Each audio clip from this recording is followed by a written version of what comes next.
The Toronto Raptors had sky-high expectations for Scottie Barnes this season, but the player fell short. And he fell short because of the number one mistake that he's making that is hurting his game, but also the team. And in this video, I'm going to reveal what that is and how he's going to fix it. Let's get into it.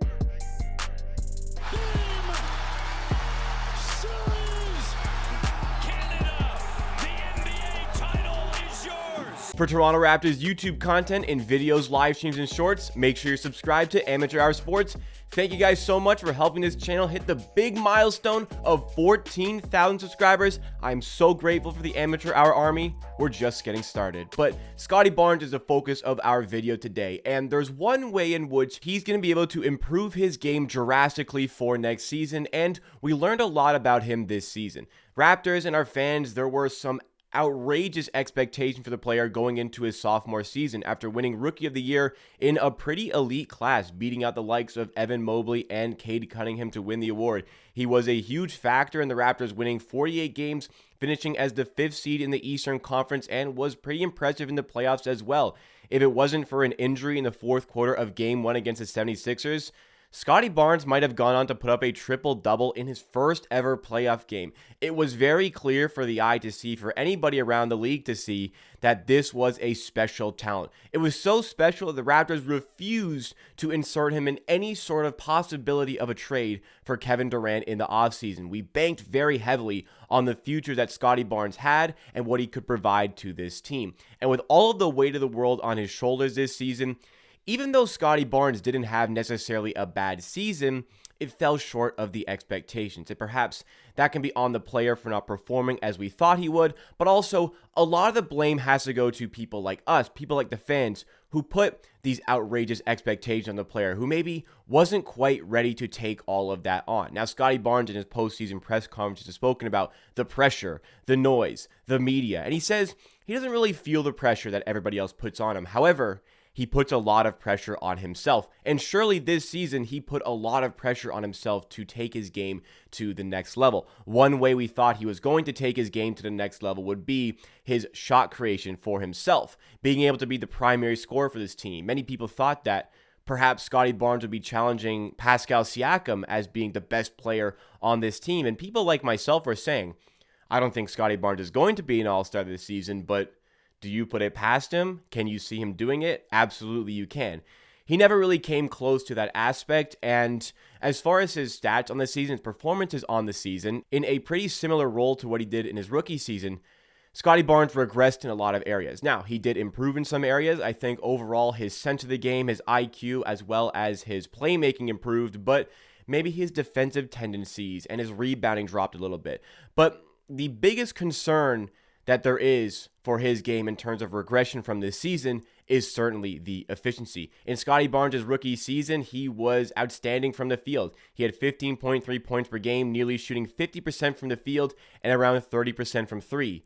In his second season, he also had 15.3 points per game, but the efficiency, well, there was a big difference there. Despite his field goal attempts going up and his usage percentage going up, we saw a sharp decrease in his efficiency. If you look at his statistics from the field, he went from shooting 49.2% from the field down to 45.6%. And his three-point percentage already wasn't fantastic at 30%. Maybe it was better than we thought it would be, but it dropped from 30% down to 28%. So there was definitely a decrease in efficiency, and even though we saw some improvements in his game and his feel for the game, how could we see such a sharp decrease in his efficiency? And this is the biggest mistake that he was making this season, and it all boils down to his shot selection. When Scottie Barnes entered the league as a rookie, we perceived him as somebody who could not shoot the three ball really at all. He had some good fundamentals, some good mechanics, but he wasn't there as a shooter yet. And we were pleasantly surprised when he shot 30% from three in his first season, though there weren't many opportunities that he took shooting from three. But it felt like this season he took on more of those shooting opportunities, particularly those three-point shooting opportunities off the dribble. Though that is a little bit of a concern, it's not bad to see from a three-point shooting standpoint, somebody trying to get that part of their game going. That is something that is good to see. But the more alarming part of his shot selection, which is of great concern to Raptors fans like myself, is the amount of shots that he would take in mid-range and the general inefficiency of his game in mid-range. The mid-range shot is the least efficient shot that you can take on the basketball court. There are a bunch of advanced metrics, analytics that go into the reasoning behind that, but to put it as simply as possible, let's take the NBA average in mid-range efficiency of 42% and put that over the course of 100 possessions. So 42% over 100 possessions on those mid-range twos, you have 84 points. Now let's take the NBA average in three-point percentage, be extra generous to the mid-range and round down to 33% shooting from three.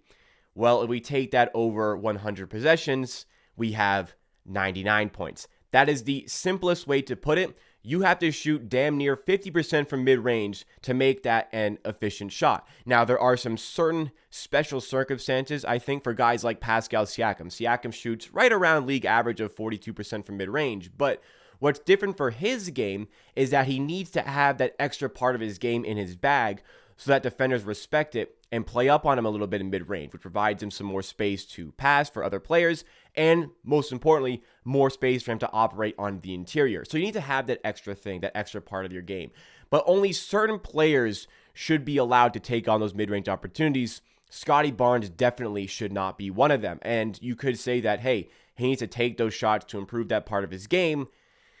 You should not be working on improving that part of your game. You should really be eliminating it altogether unless, you're in a special circumstance, perhaps like Siakam, or if your name is like Kevin Durant or Devin Booker, people who are extraordinarily efficient in mid-range. But for a player like Scottie Barnes, especially at this point in his career, he should not be taking on those mid-range shots, and I have proof why. Of the 81 players in the NBA this season, only 81. So that shows you the mid-range shot is dying. But of the 81 players in the NBA this season to take at least 100 mid-range shots this season, there was not a single player who was less efficient than Scottie Barnes, who made 32% of those shots. So that immediately is of concern to his mid-range shooting. Number one, you should not really be shooting the mid-range shot much, if ever. Number two, he's extremely inefficient in doing it. So that part of his game should just be completely eliminated. You're much better served, unless you're like right at the end of the shot clock and you're creating your shot, but you're much better served in getting the ball to the outside or fighting your way to the rim. And that's just the thing, fighting your way to the rim. That is something that is going to be of the utmost importance to Scottie Barnes' development and what he should be working on in the offseason. It's also worth noting as far as his three-point percentage and how much that dropped. Well, we have another alarming stat. Of the 211 players in the NBA to take at least 100 above the break threes, nobody in the NBA, once again, was less efficient than Scottie Barnes, who hit just 27% of those shots. So, Scottie Barnes can be an efficient player, but he needs to do it in the right moments and take the right shots. His shot IQ definitely took a turn for the worse this season, and the reason could be something that people within the Raptors have highlighted in postseason press conferences, and that is his conditioning. Former head coach now, Nick Nurse, talked about a bunch of things that Scottie Barnes could improve in the offseason, but ultimately, conditioning was one of the things that he mentioned. Fred VanVleet has mentioned that Scottie Barnes can be as good as Scottie Barnes wants to be. Now, these things were not said with negative connotations towards Scottie Barnes. They were just saying if he puts in the work, he can be a special player. It's a compliment to the player. And if you feel as though it's disrespectful to Scottie, well, how about listening to Scottie Barnes himself, who said that perhaps his conditioning this season wasn't exactly where he needed it to be or where the team needed it to be. And that's just the thing about Scottie Barnes' game. One of the most important aspects, or at least two of the most important aspects of his game, I would say the most important is his motor, and one of the most important things is his intangibles. And that comes down to conditioning. He's not the most gifted defender, but he has that high motor to use in those circumstances. And the player admitted a little bit of a shortcoming of himself this season was that sometimes he felt like he didn't have his full energy on the defensive end. And on the offensive end, though he didn't quite specify this, I think the lack of conditioning certainly is correlated towards the negative shot IQ and the poor shot selection.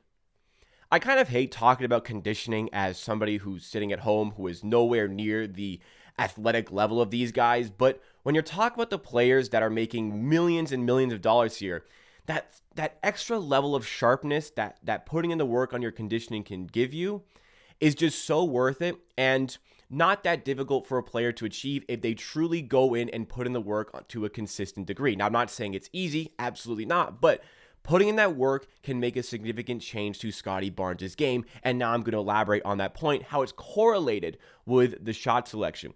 Oftentimes, when you're gassed, you just don't have the energy to fight through a player and get to the rim. You just don't have the energy or maybe the presence of mind in those moments to take on those better shooting opportunities. So the word I like to use here is settling. Oftentimes, you'll settle for that mid-range shot. And some players, look, they can still be surgical with that mid-range shot and still provide great offense to their team. But for Scottie Barnes, who shoots the mid-range shot, which is already a bad shot to begin with, so inefficiently, it should just be eliminated right now from his game altogether. And having that extra motor, having that extra conditioning will give him the ability to fight to the rim more often. And I don't need all of these advanced stats and these behind the scenes sort of things to show me that. Just from watching Raptors games this season, it felt like Scottie Barnes a lot of times settled for those mid-range shots when he had a favorable matchup in which he could take on a player and get to the rim and get a better shot, a much better shot, one where he's shooting well above 50% at the rim. It felt as though he could get that shot way more often than he actually got this season. A lot of that is on Scottie Barnes and maybe the coaching that goes into it. A lot of that is on Scottie Barnes to have that presence of mind to get to the rim. But a lot of that as well is going to go down to his conditioning. The player has spoke about potentially having to hire a full-time conditioning coach for the offseason. And personally, I could not agree more. I think that is going to do wonders for Scottie Barnes' game on both ends of the floor. And it will help him eliminate these inefficient shots that are hurting the team because of the lack of efficiency on offense. But it's also hurting his game in particular. And for Scottie Barnes, who's going to be entering the season that will define his contract extension because he is extension eligible at the end of the next season. The player, based on winning Rookie of the Year, he's going to be looking for a max contract. So if he wants to go out there and maximize his contract value and he wants to produce his best possible basketball, this is a great way for him to go and do that. And it's also going to provide a much greater benefit to the team at that. There's a lot of changes that are going to be going on with the Raptors in this offseason. We already saw a change in head coach, but maybe a change in Scottie Barnes' game is going to make life so much easier for the next coach and make Scottie Barnes' game just that much better. What do you guys make of these statistics? Do you think Scottie Barnes should eliminate the mid-range shot? Let me know your thoughts and opinions in the comments down below. That is it for me for today on Amateur Hour Sports. Thank you so much, everybody, for helping this channel hit 14,000 subscribers. We're making the push this season. We want to hit 20K by the end of the year. So join the Amateur Hour Army today by subscribing. And in return, you get all this great Raptors content in videos, live streams, shorts, and more. We'll see you again next time for another video.